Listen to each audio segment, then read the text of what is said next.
Okay, this is part two of a series of videos that I'll be putting up. Yesterday, I put up the first one of why I left Canada and made the case there. This is more of a technical video of what I was looking for in terms of the tax rate, because that was the big one right away. Was if I'm going to go somewhere, let's find a more tax efficient place to go to. And I was originally thinking of Florida, that I'm going to just leave Canada and go to Florida because I had spent time there before. I liked it. But then I started doing more looking around, and Panama showed up, and the whole idea of a territorial tax system was really appealing. So then I started looking for other territorial tax systems. You have Singapore, Dubai, Costa Rica, Panama, and I thought, okay, well, let's look at these. Singapore, I was able to eliminate very quickly. It just didn't appeal to me in terms of the size of the country and the cost of actually being there. Dubai, I was looking at, but during the time that I was looking at Dubai, over a several month period, the price of property just started increasing rapidly to the point of, whoa, I don't know what happened here, but houses, the amount of supply disappeared and pricing just went straight up. I was told later on that a lot of people were moving out of Russia into Dubai to escape what was going on there. So there was Panama and Costa Rica, and I visited both for a week, and I selected Costa Rica, and I'll explain why. But let's talk about the taxes, because that's been a big question that I've gotten, is how does all of that work? And I'll start off by saying this. There is no income tax for me, but that does not mean there is no tax. There's just no income tax. So I'll show you where the taxes are, and then we'll look at what I would be paying in taxes versus what I would not be paying. Right now in Canada, I have a 53.53% marginal tax rate, which means every single dollar that I make now, on top of wherever I am, if I add another dollar, I lose 53.53% of that.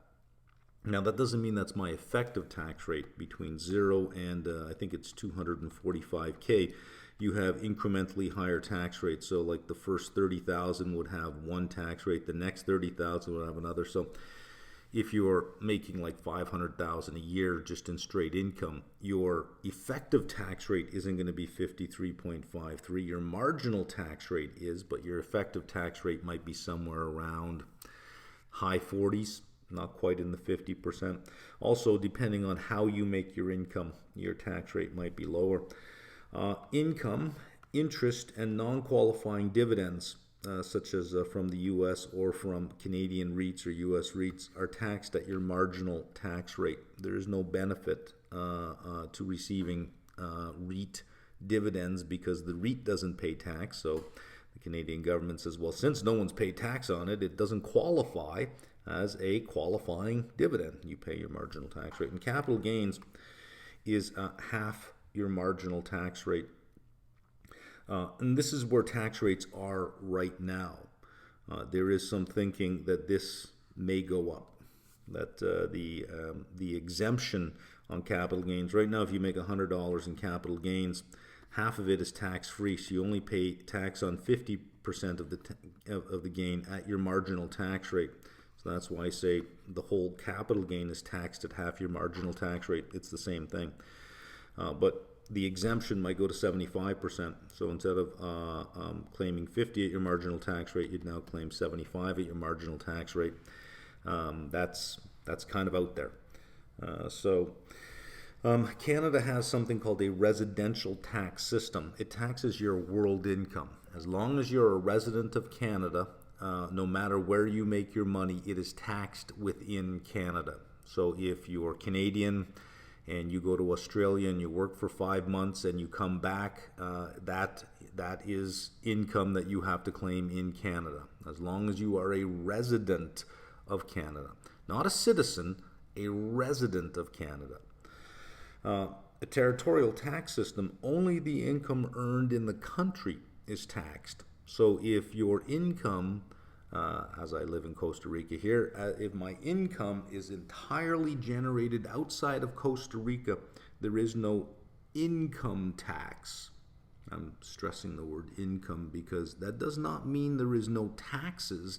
It just means there is no income tax. So let's this first screen is just really to set up the contrast between the residential and the territorial tax system. Let's dig a little deeper into the difference of what I have here and the taxes that I am facing. We'll total them up, and then we'll just look at an example of what I would pay in Canada on the same income. Okay, let's start getting into some details. Income. Let's start here. Anything earned outside of Costa Rica, if it's income, 0% income tax. But as I said on the previous screen, no income tax does not mean no tax. Bringing your money in does have implications. You have to prove your source of funds. And if it's income, there is some health care tax that you're going to have to pay that is a percentage of your income. So bringing it in has to be managed carefully. So if you have a significant amount of income and you want to bring 100% of that income in, you are going to face a very high expense for your health care because it is a percentage of your income. So you're going to have to think about how you want to bring money into the country, what your source of funds are that you're proving, and how much you're going to bring in. Since I sold a business a few years back, I could present those documents and say my source of funds that I bring into the country are simply just savings. I already have that money. It's not income, they're savings. That doesn't exempt me from paying into the healthcare system, but it does change the calculation quite a bit. Now, if it were income that I were bringing in, then you have to think about, well, how much of it do you want to bring in? Because it is based on a particular formula, and I'm going to give you just the rough estimate of the formula because I'm not the one doing it. My lawyer takes care of everything for me. But your health tax is a percentage of your income minus expenses. When I say income, the money that's coming into the country minus your expenses. And if it is income and you want to bring 100% of your big fat income into the country, you will pay quite a bit for the public health care system. But you must also have private health insurance at the same time, which seems kind of redundant, as if I have private health insurance, why do I need to pay into the public system? That's just the way it works. Everybody has health care coverage in Costa Rica. It's a population, I think, of about 5.3 million. Everybody has it. Everybody has it because everybody pays into it, period. So it is a percentage of your income minus your expenses. And if your source of funds is, well, I had this money coming in, I have plenty of money to take care of myself, I don't need an income, you're still going to have to pay something. So mine is about $2,400 a year, and I have to. You won't get your residency application approved unless you have it. You must have private health care coverage. So how this basically works is if you're in an accident, an ambulance is going to take you to a hospital. You're going to be covered, and if you have private health care, you can opt for different services. It is mandatory. You have no choice. You must pay into this. Plus, the private health care coverage is mandatory as well. So those are incremental costs I face here that I don't face in Canada. Because I pay 53.5% marginal tax rate, my health care is covered.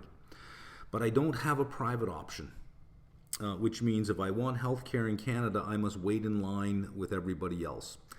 I moved to the Niagara region in late 2016. I left in I'm here in Costa Rica, and also late 2023, 7 years, could not get a doctor.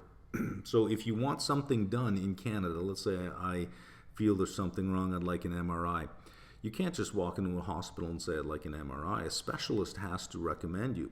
But you can't just walk into a specialist's office and get an appointment. A general practitioner has to recommend you. But you can't just walk into a general practitioner's office and say, can you recommend me? They were more likely than not say, we're not taking new patients.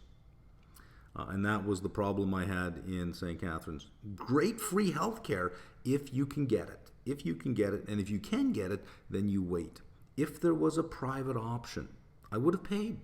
I would have paid, which would have taken some stress off the public system if they just introduced a private option.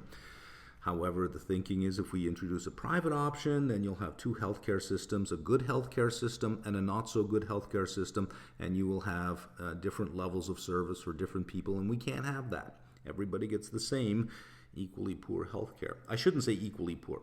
Once you get Canadian healthcare, it's good. It's pretty good. It's getting it that becomes the problem. It's the waiting for it that becomes the problem. So I think about this over here and I say, well, if this were available in Canada, I'd gladly pay for it. So I kind of see this as a benefit. So yes, it is an incremental tax that I pay, but the problem I had in Canada, which I had been vocal about in the past, is there was a lack of a private healthcare plan that if they had it, I would pay for it. So this is sort of, I don't see this as an incremental tax.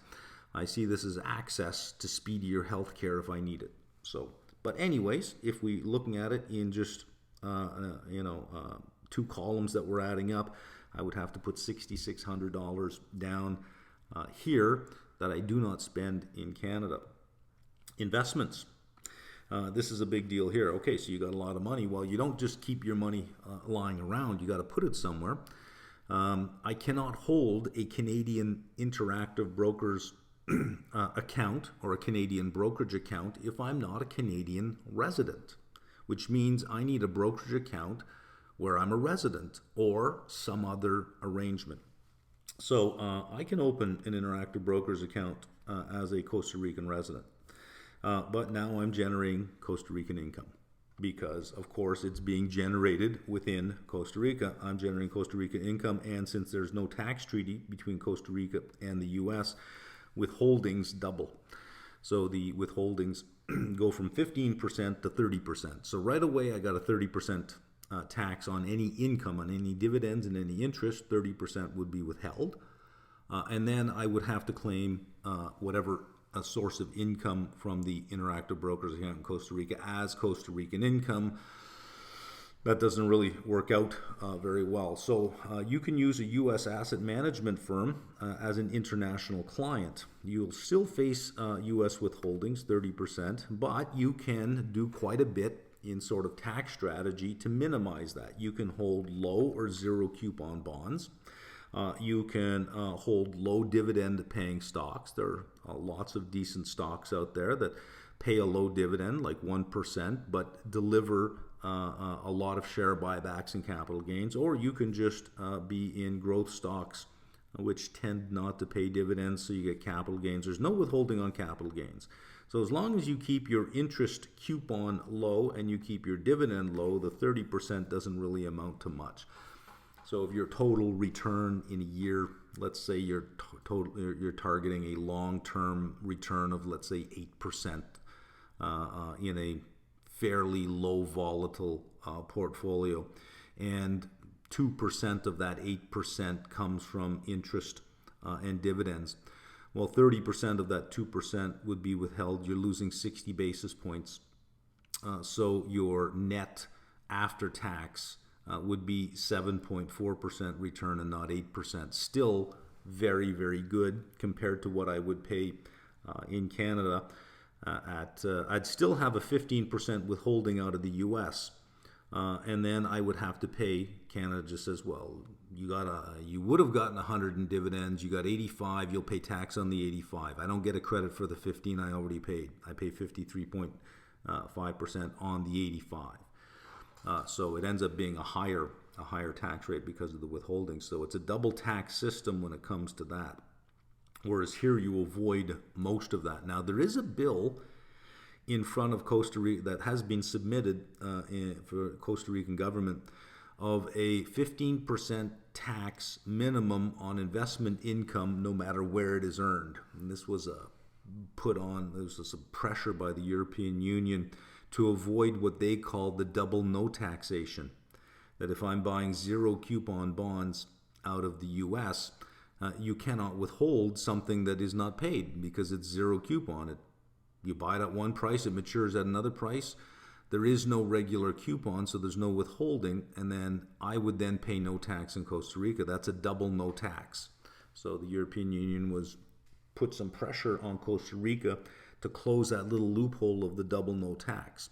So they said, well, let's go with a 15% tax. That's below the 30% withholding. So if you're paying the 30% withholding, you don't pay the 15% tax because you've already paid at least that much. So it's not as if it would be 15% on top of your withholdings. It would be 15%.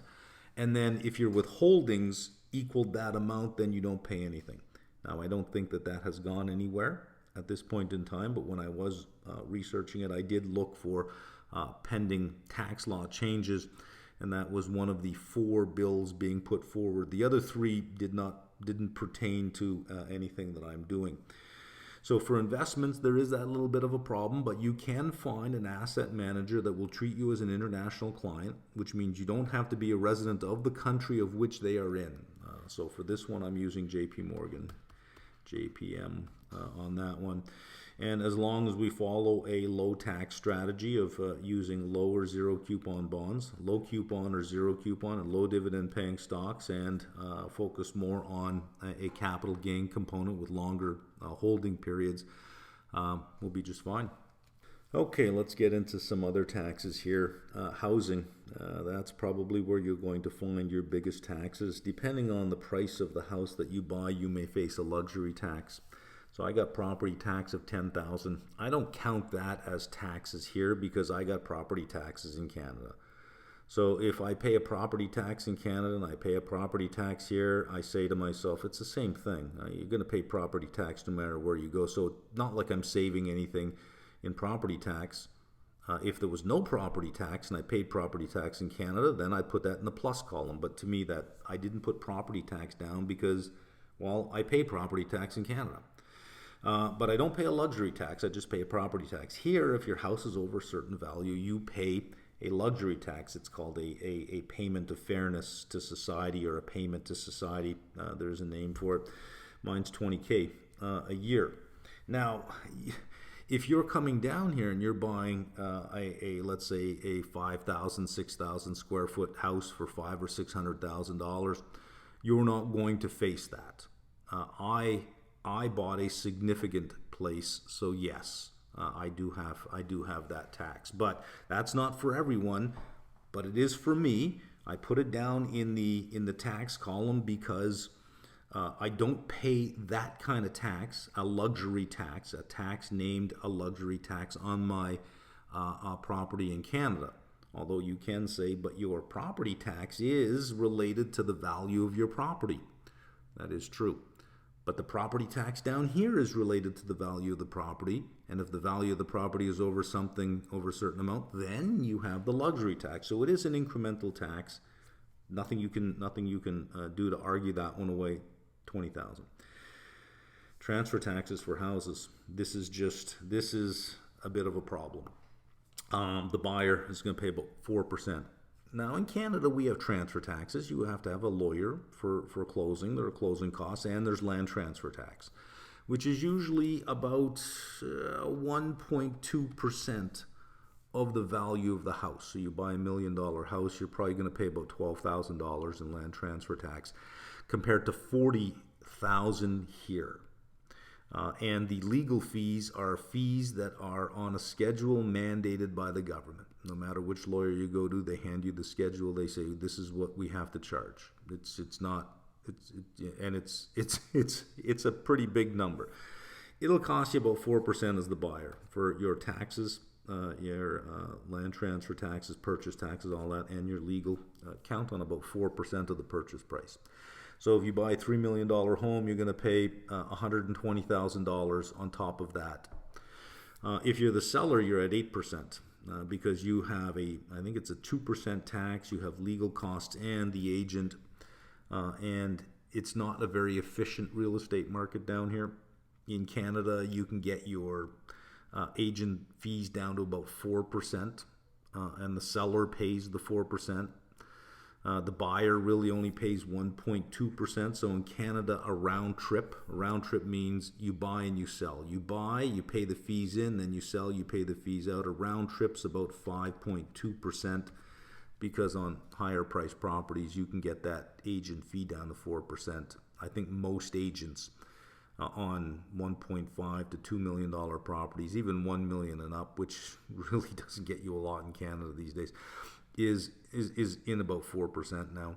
Whereas a round trip in Costa Rica is 12%, which means you need 12% house price appreciation just to break even. So if you buy something for $1 million, you got to sell it for $1,120,000 just to break even, just to say you got your money out of the house. Otherwise, you lose. The market isn't that robust in Costa Rica to deliver 12% price appreciation in a short period of time. You're looking 5, 6, 7 year holding period minimum to break even.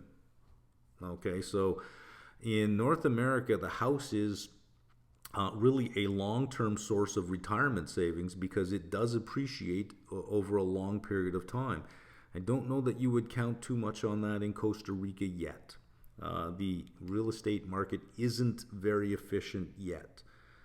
But as more people, and more people have, as more people start doing what I'm doing, saying, listen, we just have to escape this punishing tax rate that we're getting. It's, as more people do that, the market will become more and more efficient.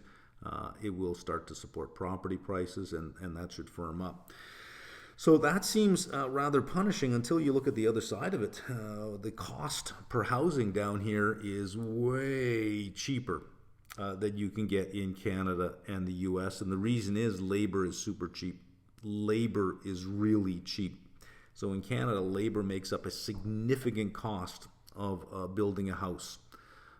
Here, materials make up the bigger part of the cost because labor is really cheap. So cost per square meter, because everything is measured in square meters here, cost per square meter is anywhere from $1,500 to $2,000 on a new build.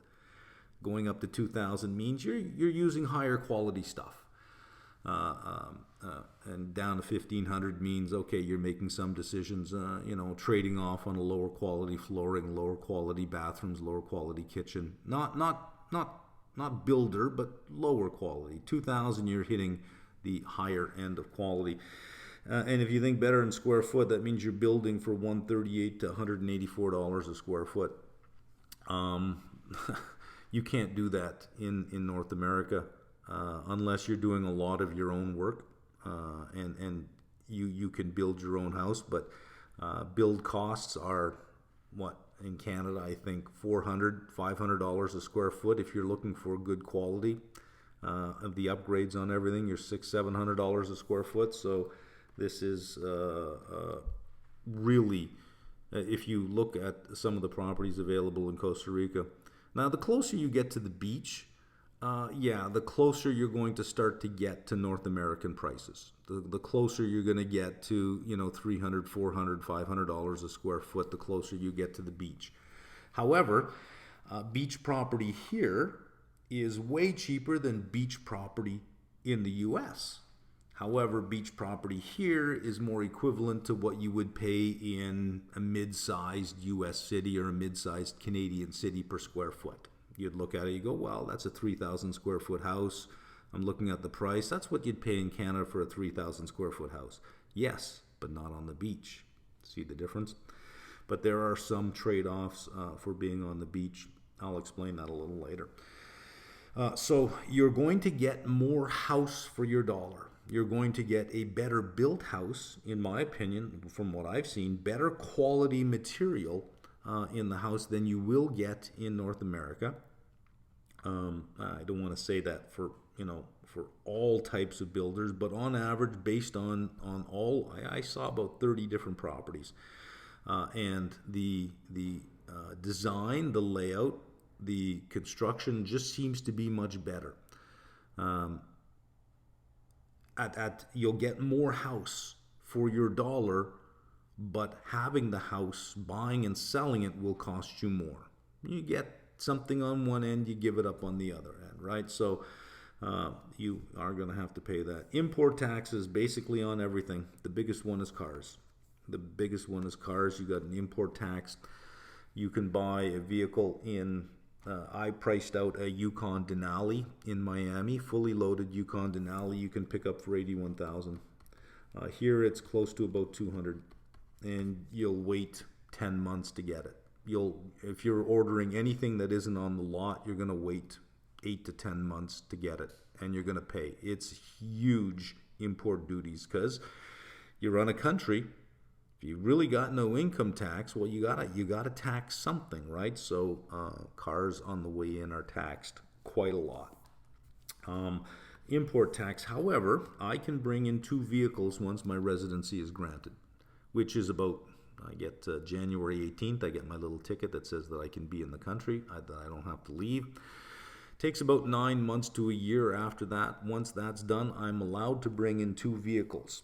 So what you can do is you buy them in Miami and you container freight them to Costa Rica. Might cost you $5,000 to get that done, but $81,000 plus $5,000 versus $200,000. And you can bring 2 cars into the country, and you may think, well, there's an opportunity to bring 2 cars in and sell them. You can't. You can't. 2 issues with doing that. Number one, you void the warranty.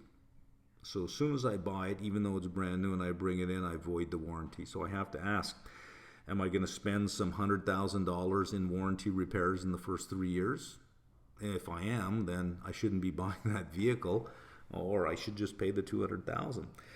The problem comes in selling the vehicle after. So if you sell the vehicle because you brought the vehicle in yourself, the import duties weren't paid. Whoever buys the vehicle must then pay the import duties. So selling the vehicle isn't going to work out very well for you, because you can sell it for $200,000, but because you didn't pay the import duties, when you sell it for $200,000, $120,000 belongs to the government. You'd only get your 81 if you can even sell it for that, right? So somebody may think, well, there's an opportunity, right? No, there's no opportunity there. You're really just bringing it in for yourself. So I will be bringing in a Yukon Denali once my citizenship is approved. Now you have a road tax. It's called the right to circulate.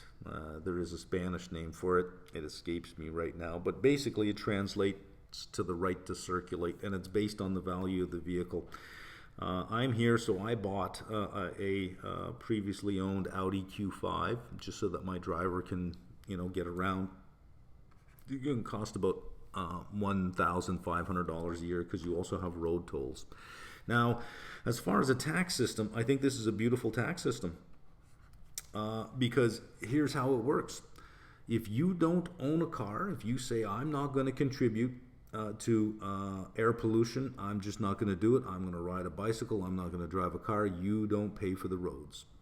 You don't use them, you don't pay for them. The more you use them, the more you pay for them, because the tolls. The more you'll hit the tolls, the more you'll pay for them. Usually, the more expensive your vehicle is, it's typically the heavier it is. Once you get into SUVs, you got heavier vehicles. Well, they take more toll on the road. If you have nothing but big trucks on the road, well, then you have to probably repave and repair your roads more often, so you pay more. To me, it seems like a fair tax. If I decide that I don't want a vehicle, I don't have to pay for what somebody else is using. Only those people who are using it pay for it. I like that idea. I think that is a fair tax, that if I'm going to have 10 vehicles on the road and 10 big trucks and I'm going to use it a lot, I'm going to pay a lot for the roads. But if I got an e-scooter, I don't pay anything. I don't pay anything. Isn't that beautiful?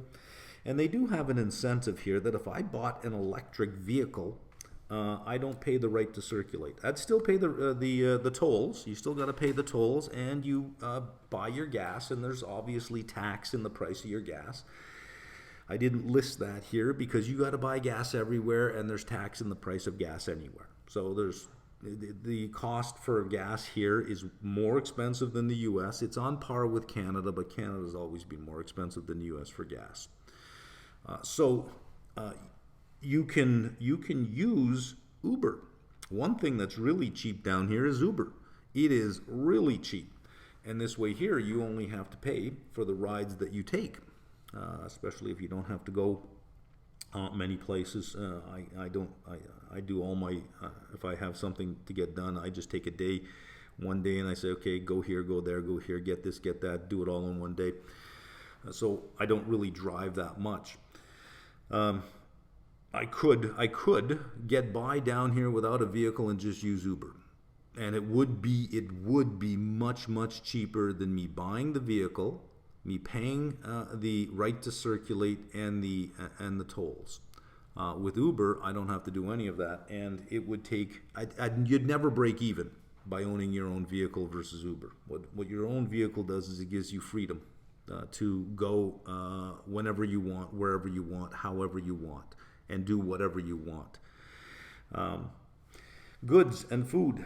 This depends on what you buy. Anything that has weight is going to cost more. Everything is imported. There's no domestic production of anything. You want any of the sodas, let's say you like Coca-Cola or something like that, you're going to pay for it. Bottled water, you're going to pay probably triple what you would pay at Costco for a case of water. You'll pay triple for that down here. The bottled sodas come in larger bottles because of the shipping cost of getting it here. You may as well put it in larger bottles so that you are buying the 2.5 liter bottles as opposed to a 2 liter bottle. For those of you in the US, a liter is a unit of volume. 3.8 liters make a gallon. So you will pay more for some stuff. You want Tide laundry detergent, you'll pay for it. You want bars of soap like Dove soap or something, Crest toothpaste, you're going to pay more for it. But when you go over to the vegetable side of things and the meat side of things, you'll pay less for it. There's a beautiful market here that you can go to. It's under this big pavilion, and it's got a whole bunch of vendors, different tables of vendors, and they're all farmers. My God, it's when you look at the price of what you get here for what you'd pay in Canada for it, it is far cheaper, far cheaper. Pineapples for I think $2, big pineapples, the equivalent after you pay the local currency, the colonies, you transfer it back in the U.S. You look at the price, you go, that only cost me $2. That's fantastic. So things like eggs, chicken, beef, almost all fruits and vegetables are cheaper. But if you want shoes, clothes, anything that has weight, you're going to pay. It'll be an increased price for that. So your basket of goods that you would buy on a weekly basis is about the same. Some things are more expensive. Some things are less expensive. The things that are more expensive, you can make decisions about, switching to something else or doing something different.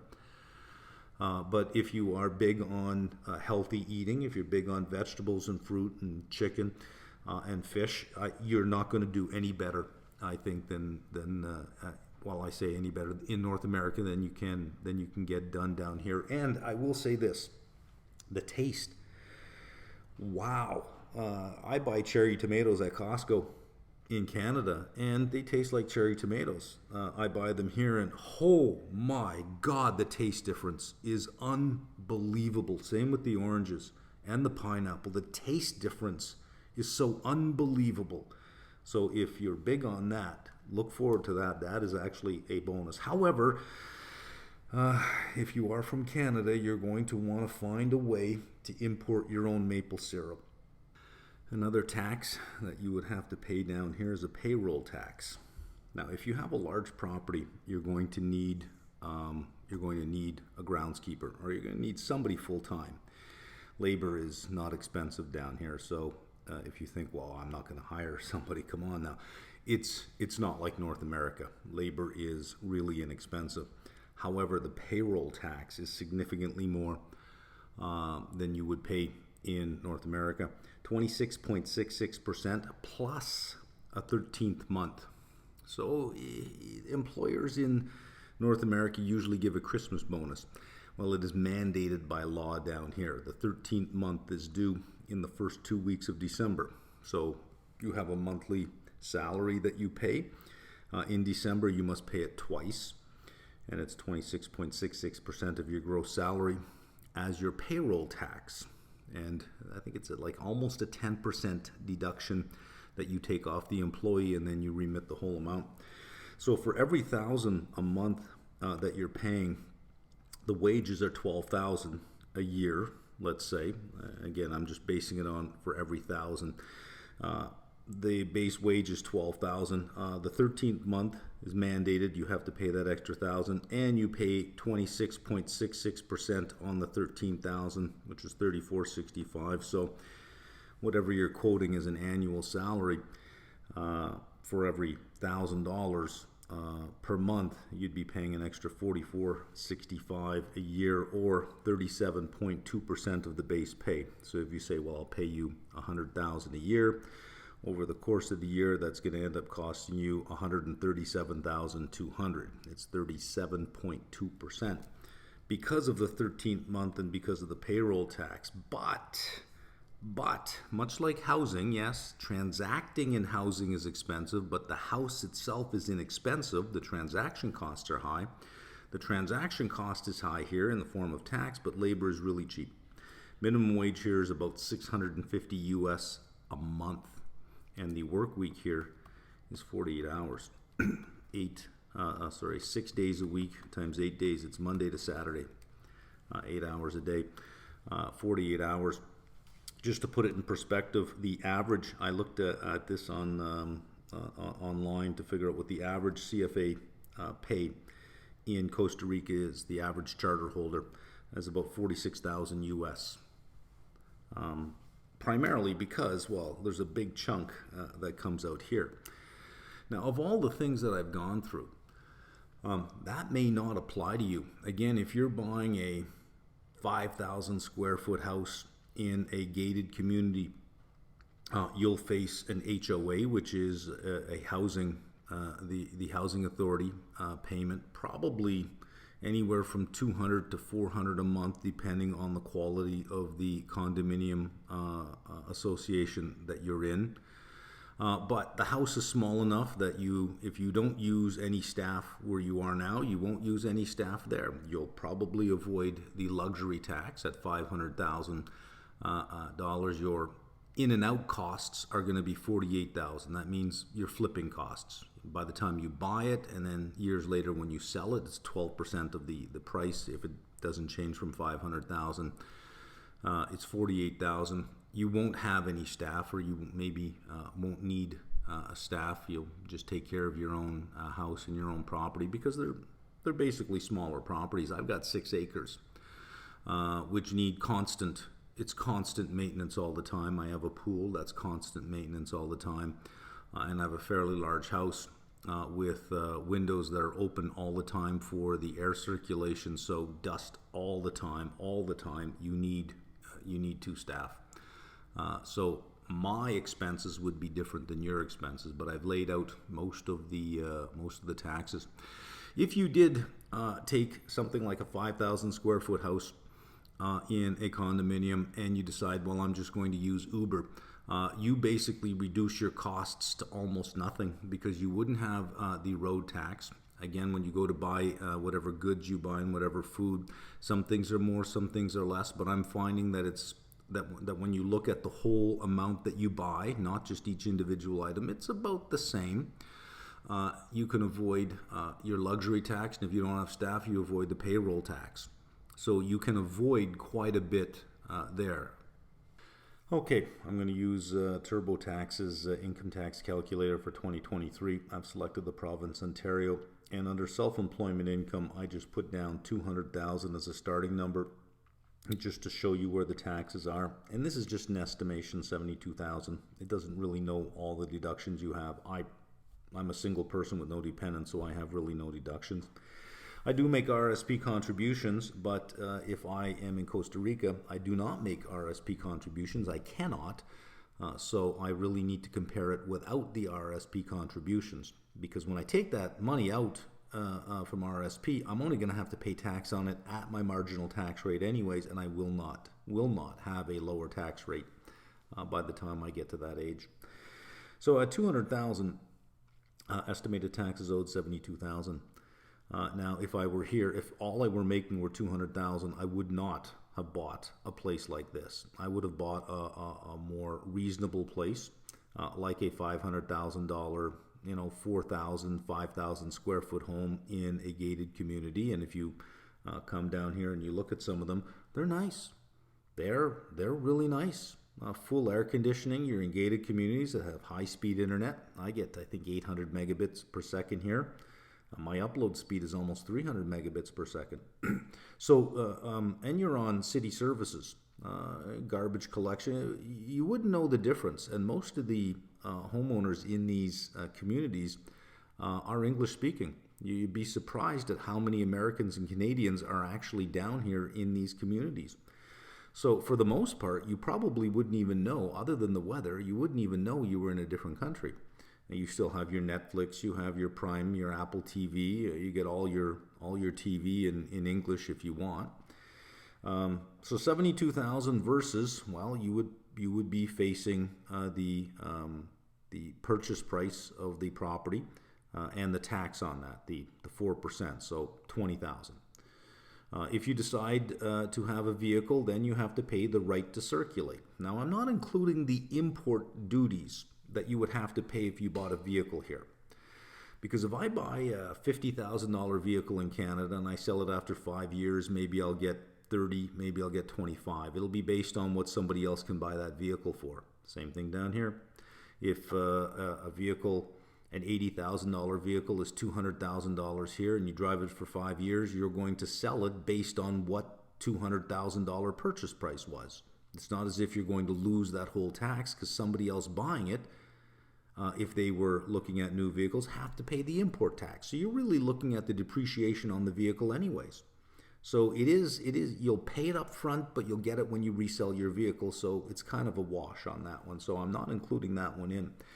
But if you decide that you want a vehicle, then you have no tolls to pay on the road and you have no right to circulate. And since you're not buying gas, you're not paying tax in the gas. Uber is really cheap for the amount of driving that you do. And besides, if you've been down here, you don't want to drive. For the amount of driving you'd want to do, never mind that you would do, that you'd even want to do, you could use Uber for the next 10 years and get nowhere near the price of even just buying a used vehicle. Never mind all of the road tax you would pay. So all of a sudden there is a benefit to being in a system that doesn't have income tax if you have that kind of system where you can move to a different country and you still get the same income because your income is being made in a way that doesn't require you to be at a specific location.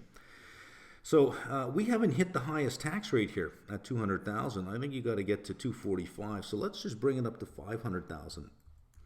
And let's just see what happens to the tax rate at 500,000 of the taxes paid, 231,000. And even at 500,000, if you take the option that I said, whereas you're just going to find a nice gated community, you're going to find a 5,000 square foot home in a nice gated community with a pool, and you're going to be happy with that. Look how much that is, $231,000. Now this is Canadian dollars, mind you, but you divide it by 1.32 because that's where the exchange rate is now. Divided by 1.32, you'll get what the American equivalent is of that. Again, not really a good comparison because tax rates in some U.S. states are very close to Canadian tax rates. Like if you look at New York and California, they're pretty much where we are in Canada, or at least Ontario.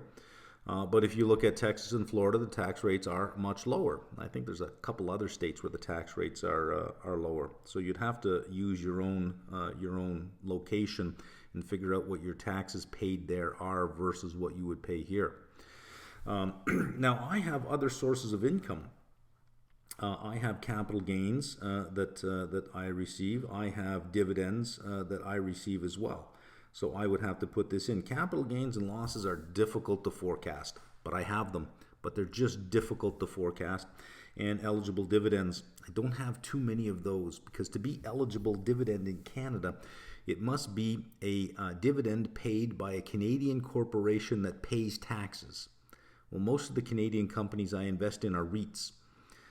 Every now and then, if I think the Canadian banks look interesting, I'll take that, but it doesn't amount to very much at all.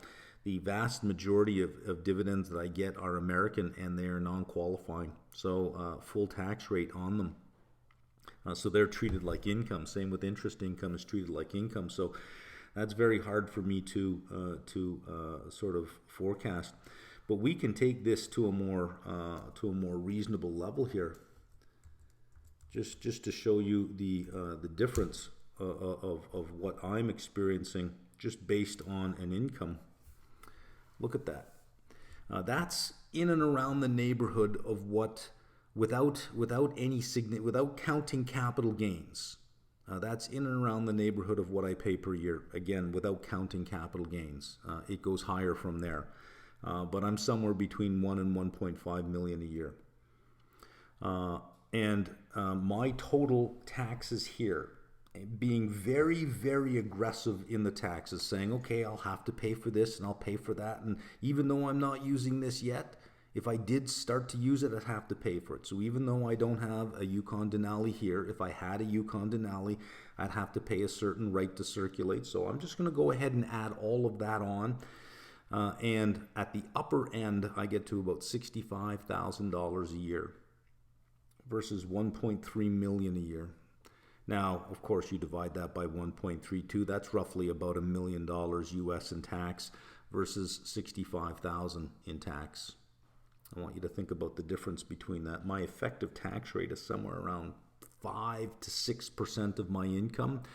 Instead of last year, I think my effective tax rate was 50.44%, somewhere in around there, 50.44 versus 5 to 6%. Now, if the difference was only $10,000 or $20,000, then you would start to think that's a lot of disruption in your life for just that amount. But this is a significant amount. And it only goes up each year because as you build your wealth, you generate more and more income off of your portfolio, which is taxed. So that will only increase over time. So for me, it made a lot of sense. Now, somebody had brought up the case a couple of times. It was brought up that money isn't everything. And you're right, money is not everything. Let me go into that just in a little bit of detail. I'm not going to push back on that. Money isn't everything. And economics has proven that money isn't everything. And I'm going to relate to you a pretty popular, famous experiment that is typically done in economics to prove this. If you've been an undergrad, you've probably engaged in this type of experiment in one of your classes. So stop me if you've heard this. You take two people and there is a sum of money that must be divided between these two people. This person decides on the division. This person decides to accept it. If they say yes, then each person gets what this person decided. If they say no, both people get zero. So this person gets, let's say, $10 and offers this person 50 cents. This person's decision tree looks like this: 50 cents or zero. Now, economics would say, from a purely rational perspective, 50 cents is better than zero. That if the person says no, they get zero. If they say yes, they get 50 cents. By saying no, they're voting against their own self-interest. But this type of offer is almost universally rejected. It's almost universally rejected. Why? Because there are more important things than money. One of them is fairness. This is what this experiment shows, is that there must be a level of fairness, and if there is no level of fairness, for the sake of that, an individual is willing to take nothing. If it's not fair, it will be rejected. That they find that once you get to about a 60-40 40 split, and that's when it starts to be, well, okay, it's not really even, but it is your money to decide on how to split it. Okay, then they start taking it at around that level. Yes, some things are more important than money. The notion of fairness is more important than money. If in Canada I were facing a 40% marginal tax rate, I wouldn't even be having this conversation with you. I wouldn't even be here, because I would say 40% is fair. 40% is fair. But I don't have 40%, I have 53.53%. And then when I have money left over, if I go to buy a vehicle, let's say I want to enjoy my lifestyle, now that I paid my taxes, now that I've given the majority of my income to the government, I want to go enjoy a vehicle. The government says, oh, whoa, whoa, whoa, whoa, whoa, not this one.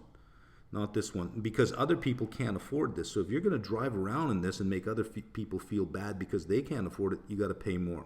So I'm going to pay 13% sales tax on the full amount, just like anyone else. But because I can afford it, anything over $100,000, I pay another 20% tax on. So on the first $100,000 of any vehicle I buy, I pay 13% sales tax. Anything above that, I pay 33% sales tax. They get you here, and then whatever you have left over, they get you here again. Tax me on one end or tax me on the other end, but don't tax me on both ends. This is now unfair. I've already paid tax. I should be free to spend my after-tax dollars as I see fit. You want to charge everybody a consumption tax? I'll pay the consumption tax. But you want to charge me a higher consumption tax just because I got it? That's unfair. So for all those people who say there are more important things than money, you're right. There is the notion of fairness. And I am sure that you've been involved in situations before where you felt that you were being treated unfairly, and that even though you were in a situation where you were getting something, that something was completely unfair, that you were willing to say, I'd rather have nothing than to take that, because fairness was more important. I agree. There are some things more important than money, and economics proves that that is the case, fairness being a big one. Okay, so I started by saying, I'm interested in a territorial tax system, and there are lots of territorial tax systems in the world. I think 4 that you could list off very quickly: Singapore, Dubai, Panama, and Costa Rica. Singapore is, by all accounts, no one I know has anything bad to say about Singapore. Dubai, kind of mixed on Dubai. Panama, kind of mixed, and Costa Rica, I don't think gets its proper due. So we'll go through these 4 countries on some different measures here. Just to revisit what I said on the last screen, in case you think that, okay, I get the fairness thing, but still, it's a significant amount of money. You think 53.53% is unfair. It sounds greedy to me. I donated plenty of money every single year. We had hat sales when I owned the business. We'd do hat sales every year where I would match the price of the hat. You paid $35, I'd match it with another $35 plus my cost of goods sold, and I would make a donation, and I'd usually top it off. Gifting program of north of $100,000 a year. Christmas time, we would buy Christmas gifts for families that otherwise would never have a Christmas, and we didn't just go low end, $50 to $100 per family. We spent $600 to $800 per family, and we'd do 20, 30 families. So it isn't a matter of I want to keep everything that I make. I have no problem being very, very generous. I get intrinsic value out of that. However, it's the taxes. It's the notion of fairness. And it's not just the notion of fairness, it's the continual demonizing of success. Now, in the first video I did of why I left Canada, there was some pushback on some of the statements that I made about different taxes that you would expect to come in. I will demonstrate to you that those are in discussion. I will show you that they are in discussion, and I will show you the language around that discussion. How we're not paying our fair share, how we're getting a free ride, how we're making our money on the backs of everyone else. 53.53% is not my fair share, So yeah, fairness. Okay, why Costa Rica? You had choices. Why Costa Rica? The biggest one to me was weather. Now, weather here is tied with Singapore. The weather here is fairly constant and lacks humidity. It rains in, you get into August, September, October, it rains pretty much every day. But if you're in Canada, it's below zero in January and February almost every day, along with snow. So there are trade-offs. But as far as humidity, I can't stand that muggy, hot humidity. So Panama was out. When I was in Panama, it was just this hot, humid. The humidity was just a killer. That was out. And Dubai, apparently for 2 months out of the year, is like an oven. You open the door to go outside, and it's just like you're walking into a heated oven. Temperatures over 40 degrees and dry. Singapore had nice temperature. So with weather, I said, well, it ties with Singapore. The cost per square foot, Costa Rica beat Singapore by a landslide. Singapore had the highest cost per square foot for housing. Dubai was also higher, beat Singapore and Dubai, and slightly better than Panama. Access to high-speed internet and stable utilities, all locations had that. So it wasn't, oh, I'm taking Costa Rica because it has that. I could not eliminate Costa Rica because Costa Rica has all that. You have all that in Panama, you have all that in Dubai and in Singapore, but you have it all here. So I couldn't eliminate it because of that. Banking, shopping, the conveniences you expect to find. I want to go to a mall. If I want to buy clothing, I want to be able to buy it. If I want to buy certain types of running shoes or brand names, I want to be able to buy it. All locations had this. Whether you were looking at Singapore, Dubai, Panama, here, you have access. All places had it. However, in Costa Rica, if you're looking for this, it eliminates some beach locations. You know, you think, well, you're gonna buy a house on the beach, right? Well, you're gonna give up certain things. You may not be able to get everything that you want. Safety and crime, Singapore and Dubai win by a landslide. There's almost no crime in Dubai, but the laws are tough, and the laws, from what I've been reading in Dubai, can change almost overnight sometimes, and it's just your responsibility to know what the laws are. But because the penalties are so high, there's no crime. People relate stories of you can leave, if you have a convertible and you leave something inside your car, you can leave it that way all day long and no one will reach in your car and take it out. There are no street fights. There's none of that going on. But there are some other laws about how you can dress, public displays of affection, and penalties for certain things, even just touching someone. There was a story of an American girl at an airport who was trying to get past airport security to get something and just simply put her hand on the back of this woman just to go in behind her. Year in jail.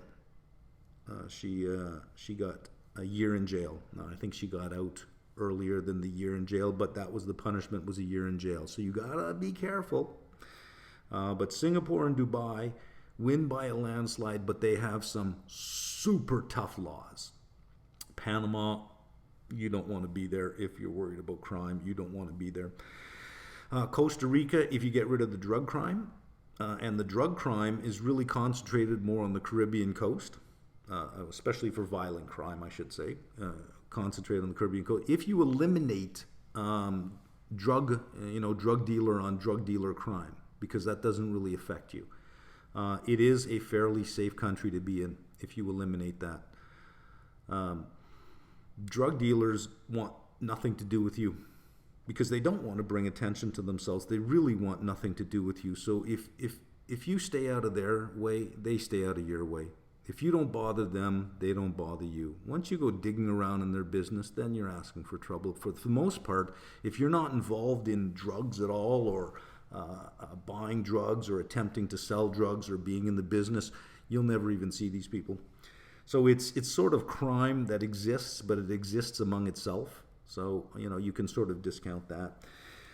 Healthcare, dental care, on par with all locations. So I couldn't eliminate Costa Rica because of that, because it has all that. Market hours, this is a big thing. Beat Singapore and Dubai, tied with Panama. Here in North America, for me, the market is 9:30 to 4. Here it's 8:30 to 3. You go out to Singapore and to Dubai, I'm going to start having to live a nightlife. If I'm going to keep engaged with the market and doing what I do, you can't just check in when the market's closed after hours. You have to engage with the market during the day. Well, it's not during the day there. So my lifestyle would be, how are you going to manage access to the market during those hours? It's like, well, you think you can figure it out, but the reality is it would be very tough to do. So it was easy in the end to eliminate Dubai. That was the first one I eliminated. I eliminated Singapore very early as well, simply because just the price of property, and I'm not a big fan of living in a city. So it didn't really turn me on. Panama, I just didn't like. I didn't like the temperature, and the city just had this angry vibe to it. There's just this angry tone. Almost everywhere I went, it just felt that this was just this angriness to the city. It felt more like New York than anything else. But Costa Rica, I am impressed with how friendly and how nice everybody is. I haven't seen one argument. I haven't seen one person yelling at another person yet. I haven't seen any of that. Now, mind you, I don't get around much, but I haven't seen any of that yet. And I have everything here that I would have at home. There's PriceSmart, there's Walmart, there's Office Depot, there's the mall. I can go buy any brand name clothing or any brand name shoes that I want. Everything I can get in Canada, I can get here.